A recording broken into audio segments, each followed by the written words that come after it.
What's up, everybody? Welcome back to the Martian MMA podcast. Just going to be a solo podcast this week. Unfortunately, Ozzy was pretty busy this week, and we just couldn't find a time to record. And I wanted to get this episode out. It's pretty late in the week already, Thursday night. The weigh-ins will be tomorrow morning. And we got 13 fights on UFC 282 pay-per-view going down this weekend. Of course, this pay-per-view is supposed to be headlined by Glover Teixeira versus Yuri Prochazka.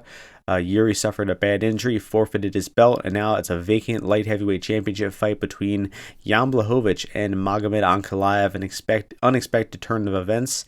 And definitely not the greatest name value pay-per-view card top to bottom, and just some of the matchups in general. I just don't think this is a very pay-per-view-esque card. Of course, the pay-per-view debut of Paddy Pimblett, that'll be a big deal. And there's some good matchups for the hardcore fans, like Mitchell versus Topuria, DDP versus Darren Till. But still, definitely not the typical blockbuster pay-per-view at the end of the year that the UFC typically likes to do. But still, some decent fights, decent card overall. I think the betting sides are interesting, of course, as always, and we'll talk about them in 1 second here. Just a quick recap of last week. Did lose on track bets, minus 1.7 units on official track bets. I think Ozzy did well, though. I'll look that up right now. I know our best bet parlay did win because it turned into a best bet straight bet because the Ribas side got canceled. Ozzy lost 1.1 unit as well. And the best bet parlay last week ended up just being Phil Rowe money line for me as my pick because Ribas fell through, as I just said. So that bet won. I guess we'll count that as a win for our best bet parlay. And it's about enough recap of last week. Let's see. Don't really need to go over the bets too much. Was I'd say a pretty decent decent week of reads overall. The live bets are great as always. If you guys aren't aware, I do live betting spaces with my man Narco Cop on every UFC card. So we're broadcasting, talking about the live bets as they happen, which books have the best lines, and anybody can join. So you can join and just listen, or you can join and request to speak and come up and chat about the fights. And it's just a great resource. We're talking about what is the value side in the live bets, which book has the best prices, and we consistently hit pretty good lines there and pick winners mid-fight. And that tends to be sometimes easier than picking the pre-fight bet. When you have the fight already in front of you, you've seen it play out a little bit, and you can get some live bets in there. A lot of off-market stuff. I mean, there are very often the fight is 1-1 going into round 3, and for some reason one guy is a plus 200 underdog. That exact scenario happened in the main event last weekend. Stephen Wonderboy Thompson was already starting to take over well into round 2, and round 2 ended and he was still plus 180. So just an easy live bet to make there on Wonderboy as he took over in that great main event from last week. So make sure you're joining the spaces on Twitter. We go live for the entire card on Twitter. So enough about that, enough about last week. Let's get into the first fight on this card. We have 13 fights top to bottom. First prelim, bantamweight division, couple of guys making their UFC debuts. Cameron Saaiman taking on Saaiman-Koslow. And the odds for this one, we have Saaiman minus 400, Koslow plus 300. Not really sure if I'm saying these last names right. Sorry, gentlemen. I know you're big fans of the podcast, but two guys making their UFC debuts, both 6-0, both fairly inexperienced, very inexperienced on Stephen Koslow's side, who has never fought in the Contender Series. Just really very little relevant tape at all of this guy. He seems to be a 10th pennant jiu-jitsu grappler. All of his wins come by round 1 sub. Literally every single win is by round 1 sub. And he's never been out of round 1. So what do we even make of this fight? There's really not much information. Saaiman, we saw him win a fight on Contender Series, a competitive fight against Kim where he knocked him out late in the round. You got to think that Saaiman is going to have the better striking here, probably the better cardio as well, but Koslow is going to be looking to get the fight on the floor by any means.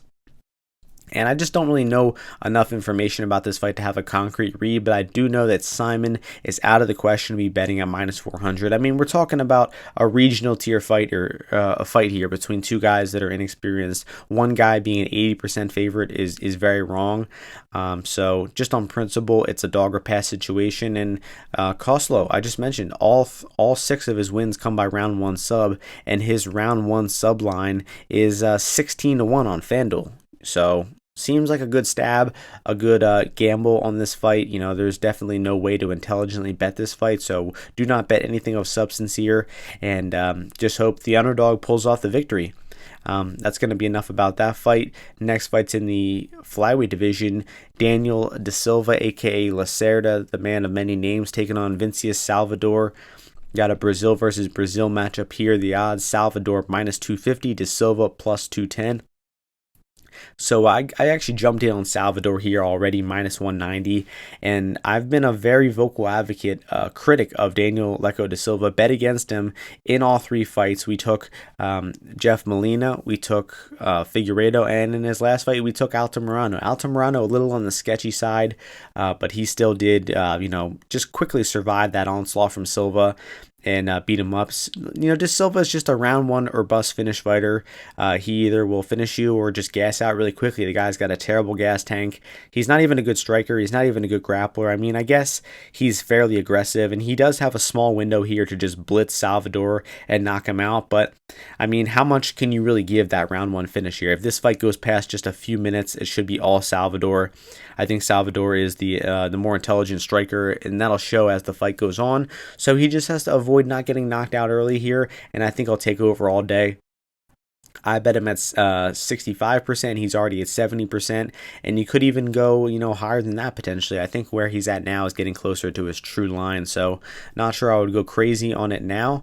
And then have the live bets ready for this one. If Da Silva comes out strong and has a little moment early on here, and the odds drop, I would be looking to add live on Salvador, because Lacerda is a role player. I've given him that name, and once I give the fighter the role player classification, I have to bet against them on principle for every UFC fight. So I've bet against this guy 3 times in a row. It's been successful all 3. I think Salvador is another good spot, and one last chance to bet against Lacerda before he's out of the UFC forever. So that's going to move us along to the featherweight division.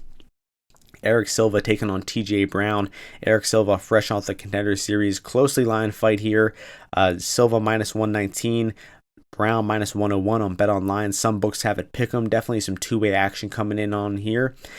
So Silva, seems like just a very front-loaded grappler to me. Most of his opponents, he's taking them down and submitting them.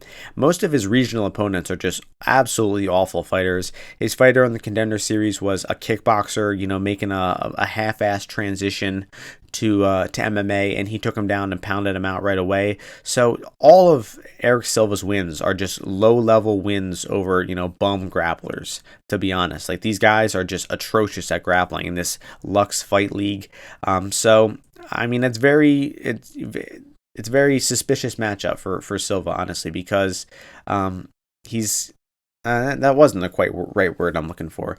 He's just got a suspicious record, right? Just like the guy in the first fight. If all your opponents are just bums and you're submitting them right away, clearly not getting good matchmaking, clearly, anything could happen in his UFC career, because his career has been so void of any adversity so far, and we have no idea how he's going to battle back from that adversity. So TJ Brown, definitely not the smartest guy, but he is a decently well-rounded fighter everywhere. Didn't wrestle officially in college or anything like that, but definitely has a wrestling style, likes to take opponents down and grind them out. Got fairly good cardio historically as well. A decent striker, probably a little bit below average, but I just don't see anything from Silva on the feet that's going to give Brown trouble. Silva's striking seems not very non-violent. And then I just think in a grappling fight, TJ Brown has been at this level for a lot longer. He's been in the UFC for several fights. He's training with a lot more reputable guys. And I just don't think Eric Silva's grappling is going to be anything new to him. So Brown might get taken down, might get put in some bad positions. I expect him to survive. I expect him to maybe reverse positions, and I expect him to have the better cardio. So I'm taking the more proven, the more experienced fighter in TJ Brown here. And I honestly think he could, just take over this fight and drown Silva late, with Silva never being past the second round. I mean, he was into the second round one time in the past few years, but I'm always looking to bet against guys like Silva who are facing no adversity in their early career, and they're taking a huge step up here in downtown TJ Brown. So Brown's good for a unit, in my opinion. The next fight is also going to be in the featherweight division. Billy Quarantillo, Alexander Hernandez. Hernandez moving down to 145 here. Probably not a good move for him. Quarantillo minus 170. Hernandez plus 145. I think this line is about right. I'm thinking he could be even more of a favorite for Quarantillo here because this guy is a fast starter. He's got great cardio, great output. He can go hard for the full 15 minutes. He doesn't have the best takedown defense. I think he might be at risk for getting taken down here. I just don't see him getting controlled for long stretches. Hernandez doesn't have that much of a legit top game. But I think that Hernandez is going to be looking to wrestle here because Quarantillo is a skilled striker and he just puts up such a high output. He's very durable as well. You know, that war with Shane Burgos a year or so ago just proved that he can, go a hard 15 minutes with pretty much any guy at the weight class. He had a really good showing for himself in that fight. And yeah, I mean, I would have the finger on the trigger for the live bet here as well, with Quarantillo just being such a nonstop pace fighter. Hernandez slowing down historically at 155. Cut a lot of weight to get to 155. Now he's going all the way down to 45. So I just think this weight cut's going to be bad for him. No idea how the chin is going to look. I expect the cardio to look bad as it has historically. And I think Quarantillo is probably going to drown him out late here. He should be good as a pre-fight bet, but as I mentioned, be very on the lookout for the live bet here on Quarantillo. Maybe even those late Quarantillo round props, which are round 2 plus 750, round 3 plus 1100. I think those are both good because I think that he really could put it on Hernandez here. And Hernandez wilts. He once he faces a little of adversity in the fight, he doesn't do a good job battling back. And after that extra weight cut, it's probably going to be even more difficult for him. So I'm expecting a late finish there from Billy Q, and I'll probably be betting those late round props. We're moving up for the next fight up to the middleweight division, Chris Curtis versus Joaquin Buckley. And the line for this one, Buckley minus 163, Curtis plus 143.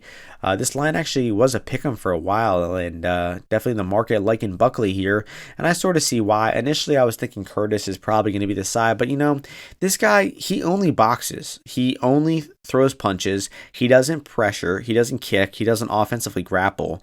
And as we saw in his last fight, Hermansson circled around, used his length, used his jab, his kicks, and just didn't initiate the pocket boxing of Chris Curtis. And Chris Curtis was completely lost. He had absolutely no idea what to do when his opponents weren't just willingly engaging with him in his striking range. He doesn't know how to dictate the fight on his own terms. So if Buckley, uses that same style, circling, moving in and out, throwing kicks, Buckley does throw a lot of kicks. He doesn't have the same length as Jack, though. He's got those short arms. So I think that he will initiate, some pocket exchanges more than Jack did.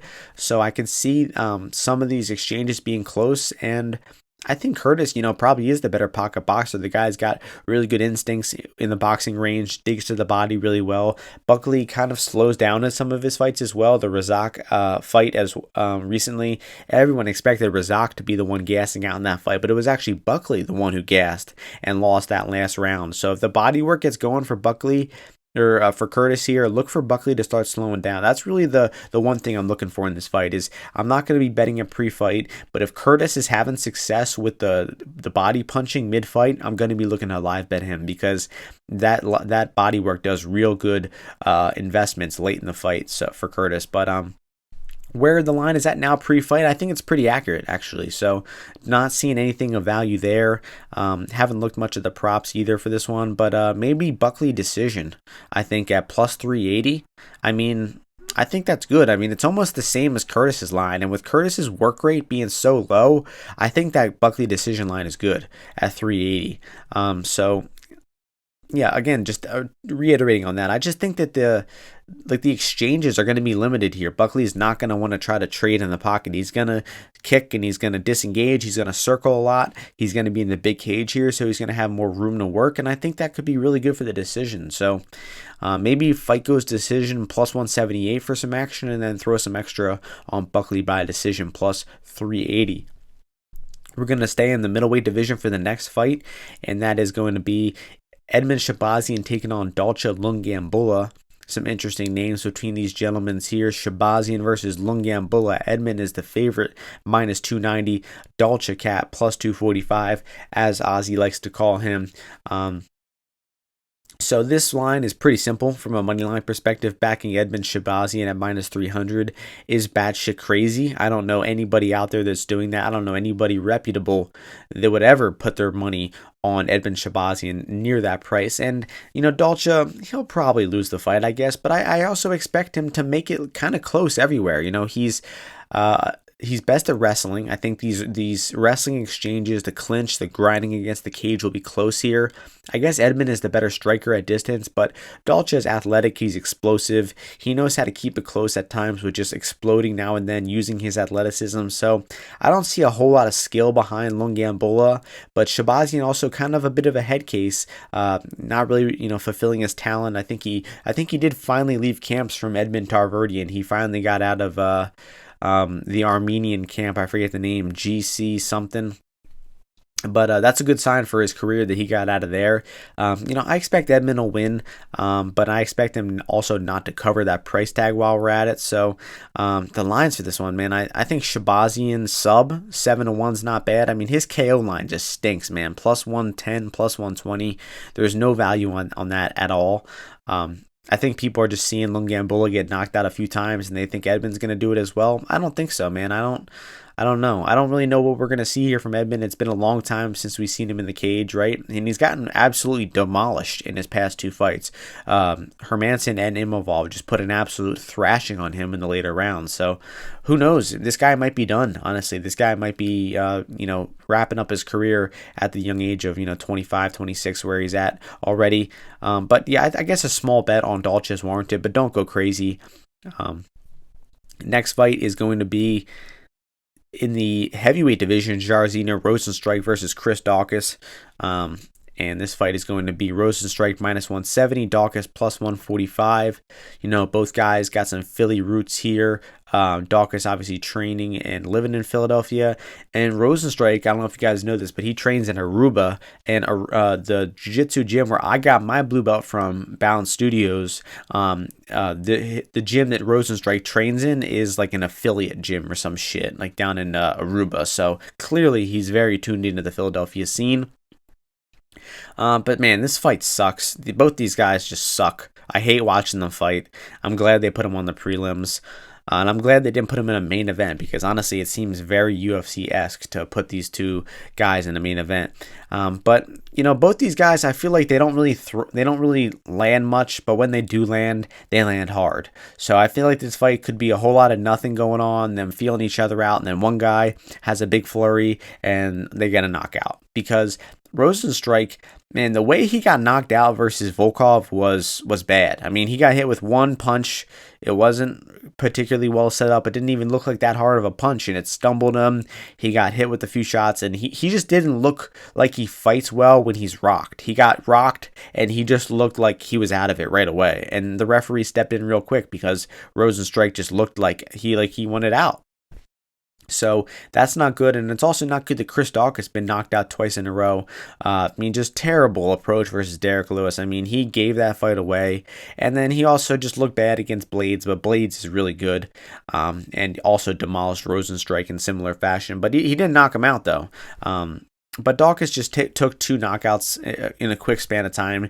He was coming back from that Lewis knockout way too soon, and it's nice to see that he took 7-8 months off. But his brother Kyle Daukaus, got to the UFC, had some initial success, and then he started fighting up in competition, and next thing you know, wasn't having so much success, and we saw that last week, got knocked out. We saw that in the Martians bets. We had Eric Anders money line there at plus 195, and he looked like the favorite and absolutely destroyed Daukaus and knocked him out there. So the vibes are bad in the Daukaus camp right now for sure. Brother getting knocked out last week can't be good for morale, and I just think that man, I don't know. Both these guys train at small gyms, so I don't want to knock the Philly gym too much, but I just don't know that how good these guys can be training in the small gym that they're at. But Rozenstruik trains at a small gym too. I'm talking about this fight for too damn long. I don't have a bet here. I honestly think Rozenstruik probably wins. I mean, it's going to be a striking fight in all likelihood, and he's the more experienced striker, but I really could see either guy knocking him out. It's just, Daukaus needs to come out and be aggressive, because when he was aggressive and he was throwing a lot of strikes, he was starting fast, he was knocking guys out. And then he got a little tentative and tried to play the leg kick game against Derek Lewis, and he got knocked out. So if he can come out and put some punches on Rozenstruik right away, that's probably the best course of action. Maybe mix in a takedown. Rozenstruik's such a bad grappler. Here's a fun little gamble for this fight. Daukaus by sub plus 1,600. I mean, Rozenstruik is a white belt on the mat, and Daukaus is a black belt. So theoretically, if he gets on top, 16-1 for a black belt versus white belt sub looks pretty good. But again, I talked about that fight for an embarrassing amount of time. Sorry, everybody. Last prelim time, the people's main event. I mean, this fight is getting all of the attention this week. And it is 18-year-old Paul Rosas Jr. making his UFC debut, Raul Rosas Jr. Taking on Jay Perrin. The odds for this one, Rosas Jr. minus 230, Perrin plus 195. I got to take a swig of water before this fight because I got a lot to say here. So, honestly, not joking that this fight is getting a lot of chatter this week, and of course it is. I mean, we have an 18-year-old fighting in the UFC, the youngest fighter in UFC history. This guy fought in the Contender Series as a 17-year-old, and he picked up the victory. I think overall the takeaway from that fight is that he looked good, but I think that we also have to critique it. I remember watching the fight live, and I was critiquing this guy already, and Ozzy was losing his mind at me, saying how I shouldn't be critiquing that. But guess what? When it's time for him to fight in the UFC, when he's booked as a minus 230 favorite, now it's time to be critical. And in that fight, Rosas Jr., he's got the grappling heavy style. Definitely doesn't look too comfortable on the feet, but doesn't look atrocious on the feet either. Looks better than Chase Hooper looked on the feet when he first started.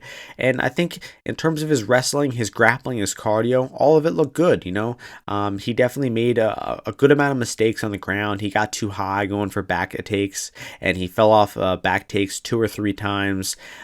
Just got way too aggressive and overzealous in there. The guy's nerves are probably going crazy. Adrenaline's going crazy, fighting in the Contender Series, about to get in the UFC.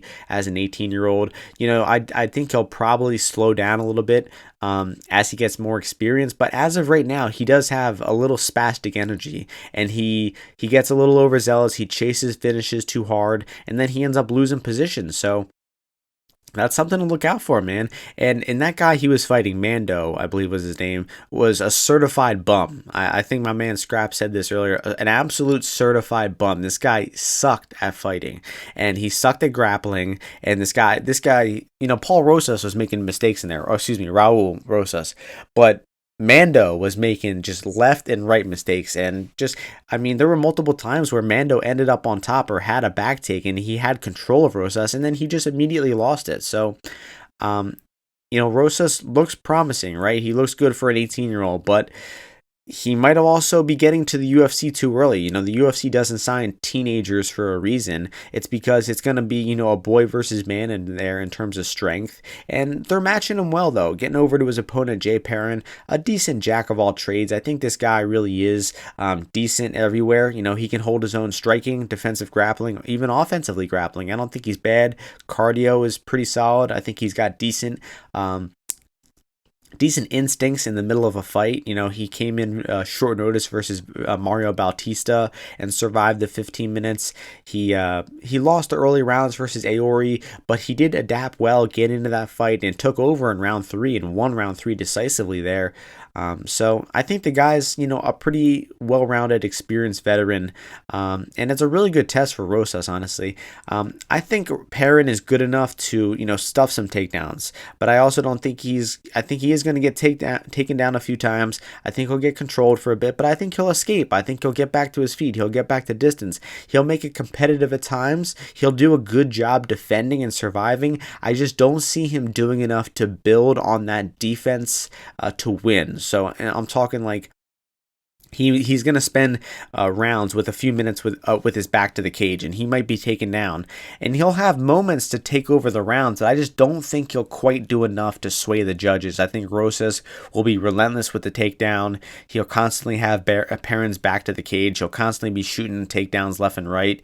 And I think the just nonstop grappling onslaught should be enough for Rosas to get the decision victory here, but I wouldn't be completely shocked to see Perrin pull off the upset as well. So in the money line, it's a clear dog or pass to me. I mean, betting laying the 2-1 over that on this young guy in his UFC debut. From what we've seen so far, there's no way. You can't be doing that.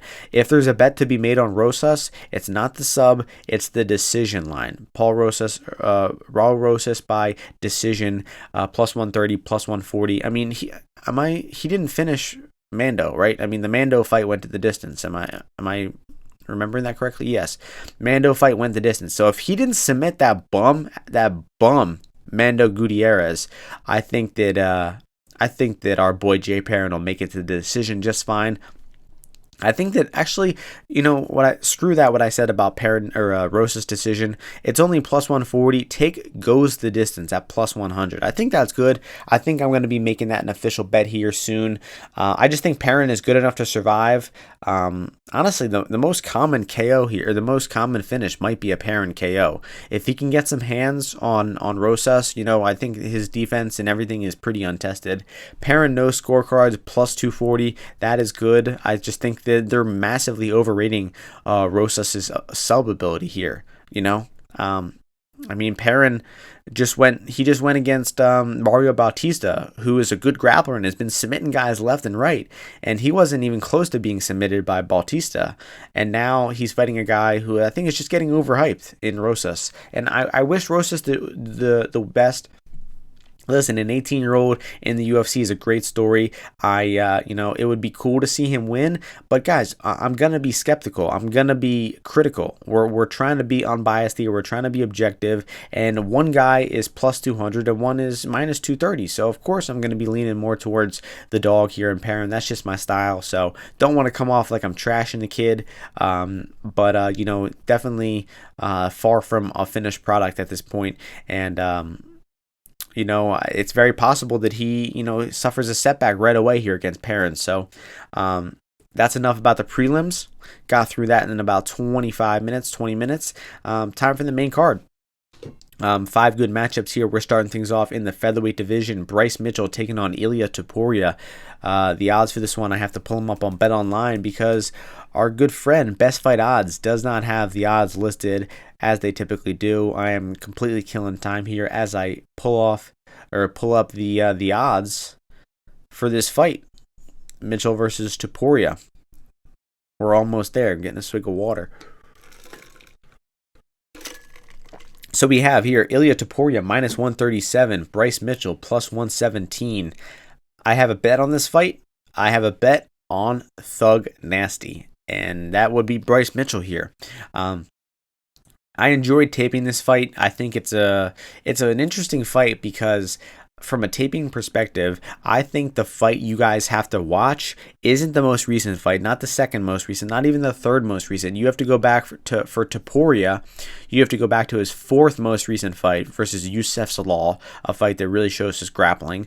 And for Bryce Mitchell, you have to go back again 5 fights to the Bobby Moffitt fight, where it's a back and forth competitive grappling fight.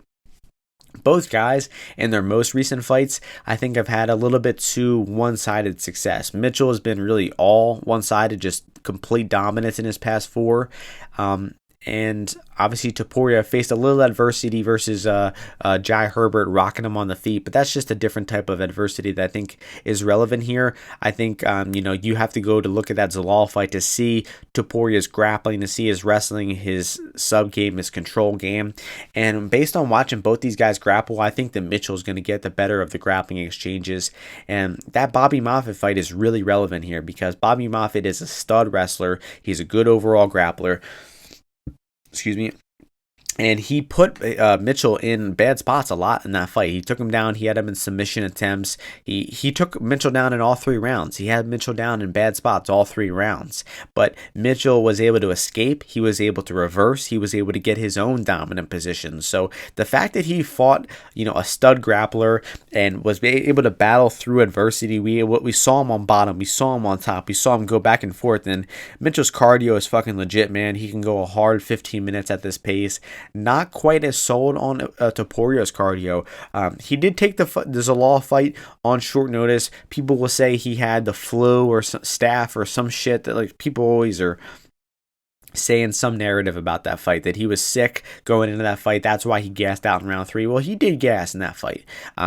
Now, you can make all the excuses you want about why he gassed. The only footage we have of Topuria in round 3 is that fight against Youssef Zalal. Never been in round 3 outside of that fight. So the only data we have on him in round 3 is him gassing and getting lit up by strikes versus Zalal. That might not be the end all be all, but the only footage we have is him slowing down and gassing out in round 3. So that leads me to believe that Mitchell, more proven cardio wise, I think the more reliable cardio fighter here. And if this fight gets into the second half of the fight, gets into round 3, I think you have to favor Mitchell based on that.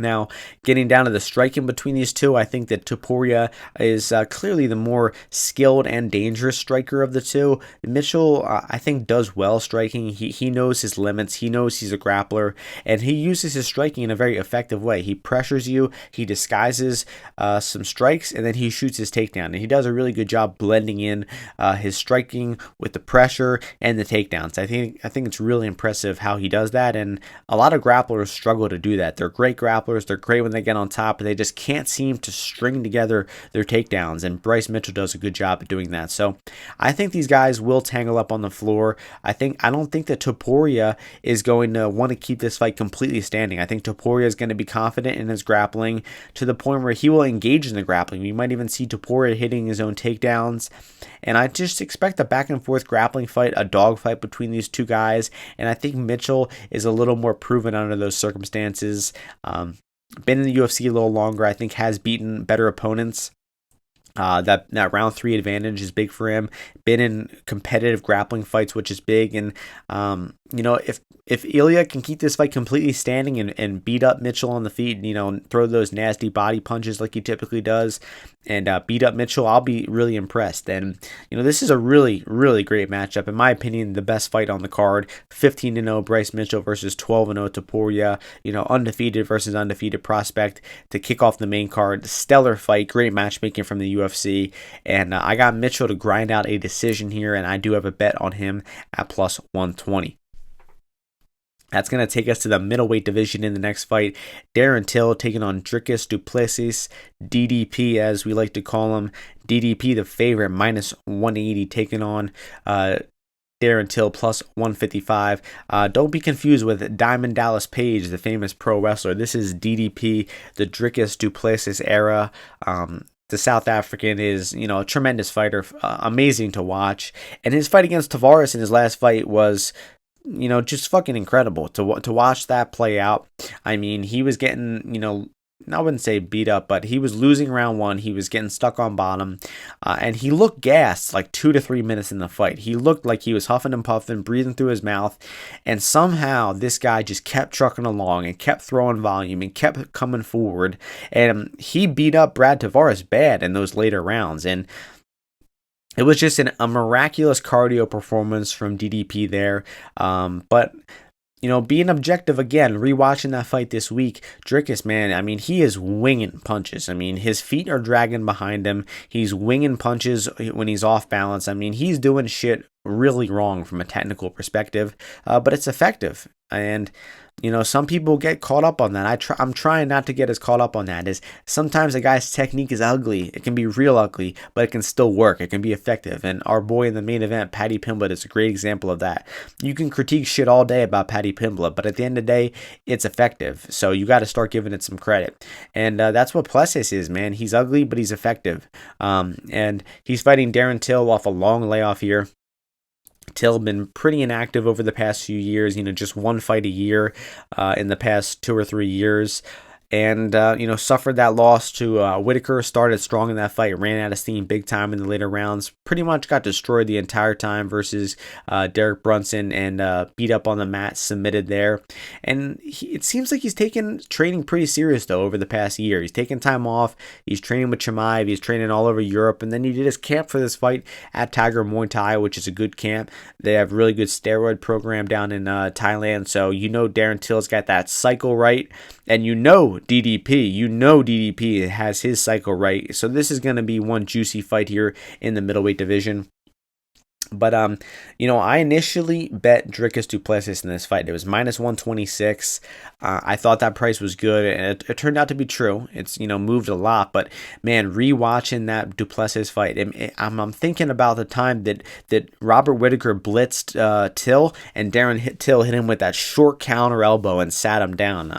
Darren Till is a pretty skilled counter striker, and he knows how to limit volume in fights. He knows how to lull fighters into low volume type of striking fights, and this is going to be, reckless aggression and volume from DDP versus conservative counter striking and the technician of Darren Till. And I think, honestly, DDP might run into a bit of a wall here on some of these counters. I think, if Till can time some accurate straight lefts and those elbows, I think that this could make, a rough night for DDP. If DDP rushes him with those flurries, I think Darren could tie him up in the clinch, maybe use some of that Muay Thai advantage in the clinch he has.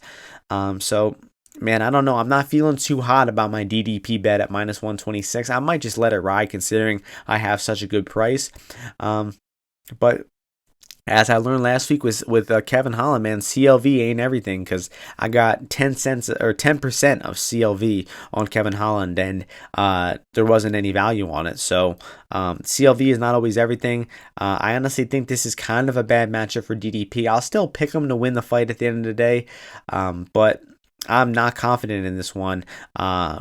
On the DDP side, I actually think Till is probably one of the worst matchups in the division for him. I think Whitaker, Pereira, Izzy are obviously all bad, but outside of those top three big guys, Till is probably the guy that gives him the most trouble. So amazing fight, going to be entertaining for sure. I'm actually not very confident in this one, but I would be leaning dog or pass at this situation. Don't think Dricus Juice is worth it at this price. And the props, I'm not seeing anything of value either here. So kind of a tough fight to bet, in my opinion. So that's going to move us along from that fight. That's going to take us to the least interesting fight on the main card by far. It's a 180-pound catchweight fight. Santiago Ponzinibbio taking on Alex Morono. Was supposed to be Pons versus Robbie Lawler. Robbie Lawler fell out. Alex Morono jumps in, always staying in shape, down at Fortis MMA. And Ponzinibbio minus 180, Morono plus 155. This line staying about the same since it's been announced earlier this week. And I'm leaning in dog or pass here because Ponzinibbio, he's 36 years old. He's definitely past his prime. I think that's very clear.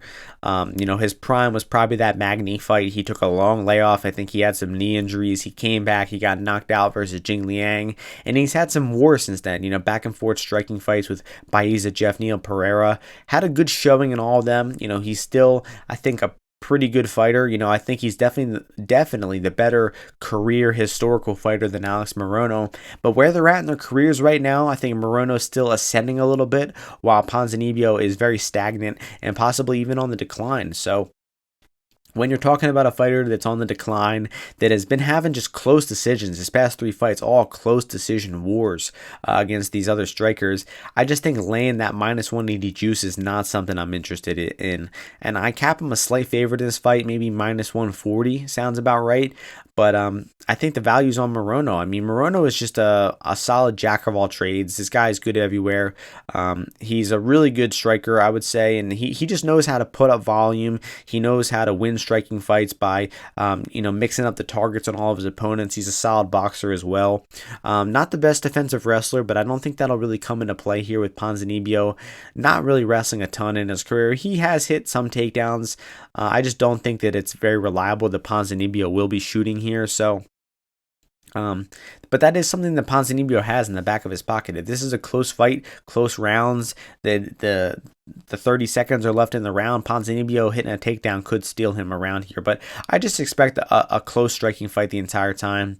I honestly think this kind of is going to look like an under-tempo type of fight. I think they're going to be just standing in the center and likely trading with one another for the majority of the fight in a nice, medium-tempo kickboxing fight. So I wouldn't be surprised if either guy finish each other here. I think they're just going to be fairly evenly matched, and they're going to be trading the entire fight. So I think it'll be a good fight from an entertainment perspective. But both these guys are just like fringe top 25. I don't think that this fight has a whole lot of significance. So that's why I said it's not the greatest fight on the main card. So looking at props real quick, Morono KO plus 750. I mean, that's not bad. That's really not bad because he lands strikes. Ponzinibbio is there to get hit, and he's got hit a lot over his last few fights. I mean, I would wager that he got hit over 100 times. Yeah, over 300 times in his past 3 fights. Well, just about 300. But it's also a step down. I mean, the guy has been going to split decision with Jeff Deal and Michel Pereira. Alex Morono is definitely a step down. So, gun to my head pick here, I'll honestly go with Ponzinibbio by decision. But the value side pick, I think, is Morono by KO. That's going to take us to the co-main event. Easily the most anticipated fight on the card by fans. Co-main event pay-per-view debut for Paddy the Baddy Pimblett, who is the favorite in this fight, taking on Jared Flash Gordon. Paddy Pimblett minus 257, Jared Gordon plus 217. What a matchup here from the UFC. Just great matchmaking in my opinion. They're building Paddy fairly slow, and they're giving him a very significant step up in competition here, guys. And that's just one thing we have to establish off the bat is that Luigi Vendramini, Kazula Vargas, and Jordan Levitt are all significantly worse fighters than Jared Gordon. Jared Gordon is better than those guys in striking and grappling and experience and cardio. He's better in every single facet of MMA as all 3 of those guys. So let's get that out of the way first. I think that's a pretty irrefutable statement as well. Now we have Paddy here, minus 257. That means he is basically the same price as he was against Jordan Levitt. And he's a much bigger favorite than he was against Luigi Vendramini. So Paddy's winning these fights. He's finishing these guys. But I'm not coming away from these fights thinking, man, Paddy's so good. Paddy's getting better. I mean, Paddy has faced a good amount of adversity in all 3 of those fights. He got rocked and almost dropped versus Vendramini. He did get dropped versus Kazula Vargas. I mean, he started that fight super sloppy, got dropped, got put on bottom, got stuck on bottom for a few minutes. And then versus Jordan Levitt, he got taken down. He got controlled. He got grinded out against the fence for 3 or 4 minutes in those fights. And, the casual viewer is going to say he finished all those guys. And he did. And that's going to be the takeaway from the majority of the audience. But when you're an analyst of the sport, you're a long-time analyst of the sport, and when you're a bettor, you got to be looking between the lines and saying, I know he finished all 3 of those guys, but he actually looked very sloppy and mediocre the entire time in those fights up until he finished those guys. So that's where we're at with this fight. And Jared Gordon, in my opinion, like I said, toughest test to date for Paddy in his entire career. And Jared Gordon is, I call him flat out the better striker than Paddy Pimblett. He's not as powerful. Paddy definitely has more power, but overall striking skill I give to Jared Gordon. Jared Gordon's the more experienced fighter, championship experience outside the UFC, been in the UFC a lot longer, faced the higher competition. Jared Gordon is, a pretty solid offensive wrestler. He can hit his own takedowns. He can maintain top position. And what he does better than almost any other fighter, in the UFC is land ground and pound. This guy lands a shitload of ground and pound. Just strikes in general. If you look at this guy's strike numbers over his 15-minute decisions, Leo Santos, he landed 116 significant strikes, 203 total strikes. He outlanded Grant Dawson in that fight despite losing that fight. He still landed 111 strikes, 77 of them significant. Danny Chavez, he landed 82 significant strikes, 138 total strikes. Chris Fishgold, 241 total strikes in that fight. So this guy he's an output machine. He's got reliable, proven cardio, for the full 3 rounds, which is not something you can say about Paddy. Paddy hasn't really been late in a fight in a long time. I think the latest he's been is round 2 in the past several years. Let's see, when's the last time? The Soren Bach fight, that is when the last time he's been out of round 2, and that was when he lost. He lost the last half of that fight decisively, gassed out in that fight. Also lost a decision in Nermani. So it seems like historically when the fight goes later for Paddy Pimblett, he tends to fade, while Jared Gordon is, a pretty good fighter in the later rounds, much more experienced in the later rounds recently. And Jared Gordon has also faced his fair share of grapplers. If you're saying Paddy Pimblett's a dangerous grappler, he takes guys back, he submits them. Has Jared Gordon fought anybody who fits that description? He's fought 2 guys that are extremely similar to that, in Joe Selecki and Grant Dawson. Now, he had success. He struggled in both of those fights. He beat Joe Selecki. He lost to Grant Dawson. Grant Dawson, I think, is, worlds better than Paddy Pimblett. And even Joe Selecki, I think, is slightly better than Pimblett. He got his back taken by Selecki, but he reversed them. He defended and he reversed. He's no stranger to getting his back taken. It took Grant Dawson like 5 back takes for him to finally submit Jared Gordon. So the idea that Paddy is just going to easily run through this guy on the mat, I don't think is true. I think that I would be very surprised to see Paddy submit Jared Gordon in this fight, because Gordon is just a skilled defensive grappler. I think he knows how to stay safe. He knows how to reverse position, and when he gets on top, I think he's keeping top position on Paddy Pimblett, who has historically not been good at getting off his back. And Jared Gordon, he keeps top position. He throws ground and pound. He makes that top position count, and I could see Paddy, getting off to a good start here, maybe getting a takedown or a back take.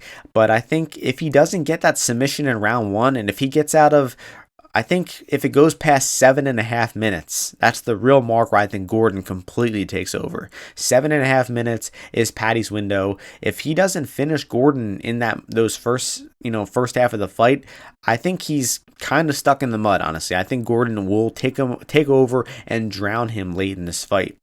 So I think these odds are off. I think Paddy minus 170 is about right. Give him a little more than 50%.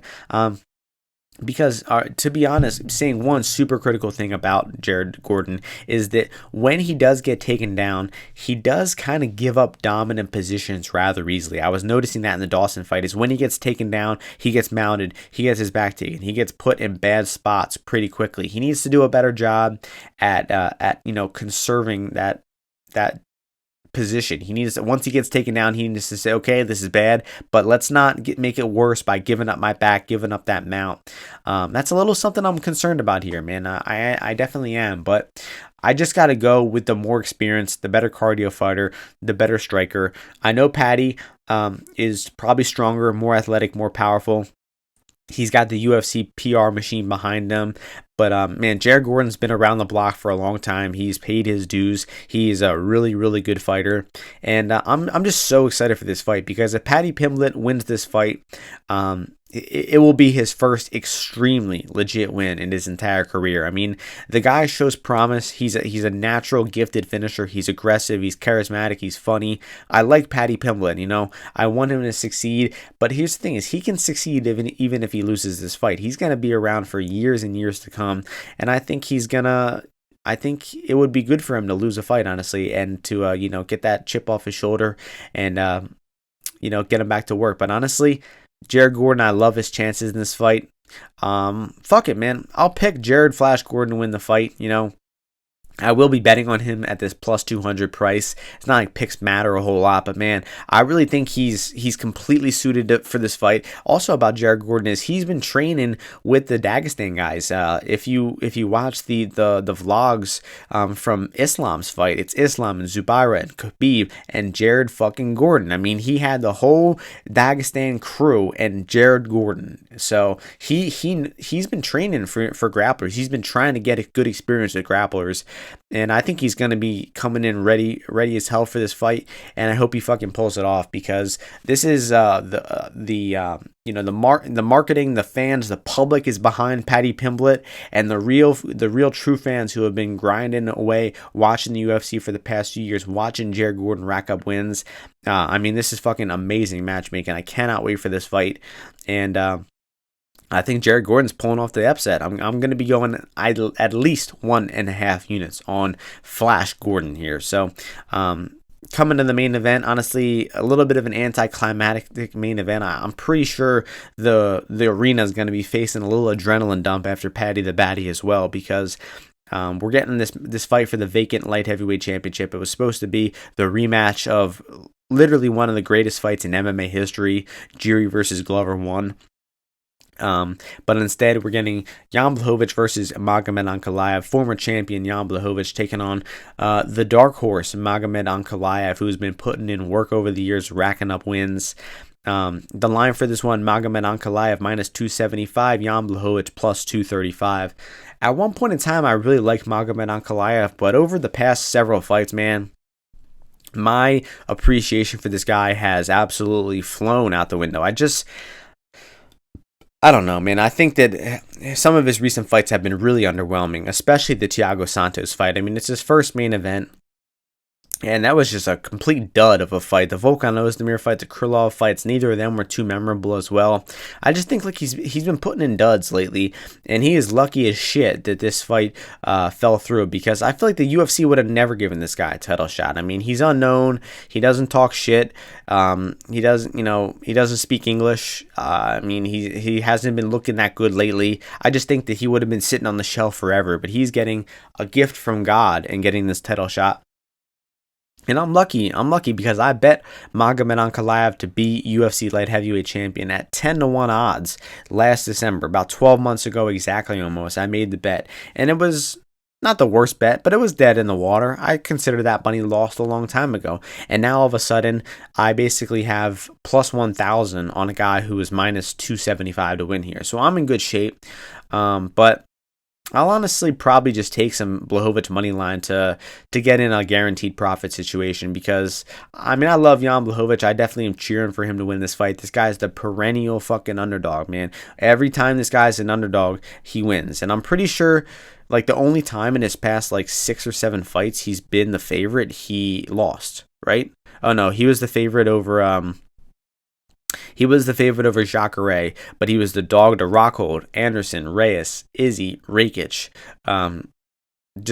He wins as a dog nonstop. He was a dog to Krylov. So I think his last 8 or 9 wins might all be underdog wins, maybe even more. I'm going back even further, and I just keep seeing him as underdog wins. I believe I'm at 10 in a row now. Okay, finally, yeah, he has 10 wins in a row in the UFC, and he's been in the underdog in every single one. Oh, except for Jacare, excuse me. Anyway, the guy is an amazing underdog, and the market's always underrating this guy. So, in terms of the matchup, Blachowicz, his takedown defense remains pretty bad, and once he gets taken down, he gives up dominant positions. He does not do a good job getting back up to his feet. We saw Rakic have his best success in the fight when he took Blachowicz down. He kept him down for like 3 or 4 minutes. So Ankalaev, you got to think, has a pretty clear path to victory with the wrestling, but I don't think Ankalaev has hit more than 1 or 2 takedowns in all of his fights, right? Oh, there was also some stat where every time that Blachowicz has been taken down more than 1 time in the UFC, he's lost. Like he's like 0-4 or something like that when he gets taken down. That's the stat. He's 0-4 when taken down more than 1 time. So that basically means if you can hit 2 takedowns on Blachowicz, historically you're winning the fight.